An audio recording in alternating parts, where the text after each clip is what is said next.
السلام علیکم ورحمۃ اللہ وبرکاتہ۔ تو ہم نے پیچھے جو پڑھا تھا عقیدہ توحید، اور اس کے جو کچھ چند عقائد ہیں وہ میں آج آپ کو بتاؤں گا۔ تو اس میں پہلا عقیدہ کیا ہے ہمارا کہ خدا ایک ہے، خلق و ربوبیت میں ذرا برابر بھی اس کا کوئی شریک نہیں ہے، یعنی پیدا کرنے والا صرف ایک اللہ تعالیٰ ہے اور کوئی بھی دوسرا نہیں ہے۔ پیدا کرنے والا صرف ایک ہی اللہ تعالیٰ ہے۔ اور دوسرا ہے تمام انسانوں کی مشکلات کو صرف وہی حل کرتا ہے۔ جتنے بھی انسان ہیں، ان کی جتنی مشکلاتیں ہیں، ان کو حل کرنے والا، ان کی آسانی کرنے والا صرف ایک اللہ تعالیٰ ہے۔ اور تیسرا ہے صرف وہی ہر جگہ حاضر و ناظر ہے۔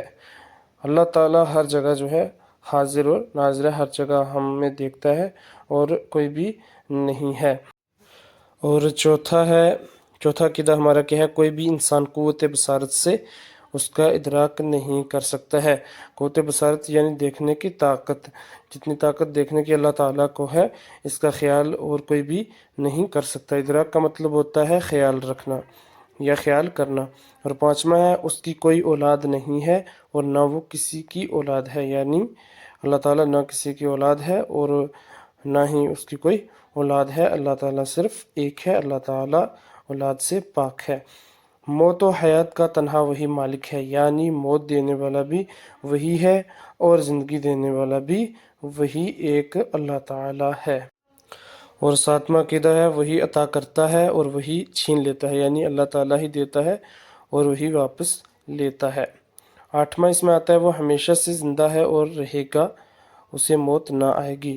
اللہ تعالیٰ ہمیشہ سے زندہ ہے اور ہمیشہ رہے گا، اسے کبھی بھی موت نہیں آئے گی۔ اور نامہ ہے وہی رائے راست دکھاتا ہے اور وہی گمراہ کرتا ہے، یعنی سیدھا راستہ بھی وہی دکھاتا ہے اور وہی گمراہ کرتا ہے۔ اور دسواں عقیدہ آتا ہے اسے نہ کبھی نیند آتی ہے اور نہ کبھی اسے نیند آئے گی۔ تو مجھے امید ہے کہ جتنا میں نے آپ کو یہ بھی بتایا ہے تو یہ سمجھ میں آیا ہوگا، اور جہاں کہیں سے آپ کو سمجھ میں نہیں آئے گا تو آپ مجھے بتائیں گے تو میں آپ کو وہاں سے پھر سے بتاؤں گا۔ اور اس کے جو بیچ بیچ میں مشکل ورڈ ہیں یا جن کے الفاظ معنی آپ لوگوں کو پتہ نہ چلا یا سمجھ نہ آئی ہو تو وہ میں آپ کو الگ سے کر کے دوں گا۔ فی الحال آپ اتنا ہی یاد رکھنا ہے اور کرنا بھی ہے۔